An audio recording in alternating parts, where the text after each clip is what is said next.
Благодарам. Најмалку размислував дека денеска ќе се јавам за реплика по оваа точка. Декларација за одржување на фер, слободни и демократски избори на членови на советите, градоначалниците на општините и на градот Скопје. Декларација подпишана од сите координатори на пратенички групи во име на пратениците и пратеничките групи кои што ги застапуваат. Една од првите реченици во самата декларација е дека собранието не поединечно, го изразува своето надпартиско единство во насока на одржување на фер, слободни и демократски избори за членови на советите, за градоначалници на општините и градот Скопје.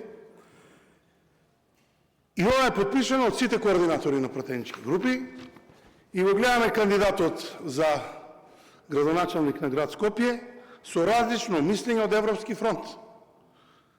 И се прашувам, Блерим ли е во право кога го подпиша ова во име на Европски фронт, или Скендер Реджепи кој што наоѓа замерки и кој што имаше говор, кој што беше поадекватен да го кажува на 20 октомври, ден после избори, кој ќе треба да ги кажува причините зашто изгубил, или па, не дај Боже тоа што ја го размислувам, зашто бил пуштен по вода да ги игра изборите или да го изглуми оно што треба да го изглуми на овие избори во наредниот период.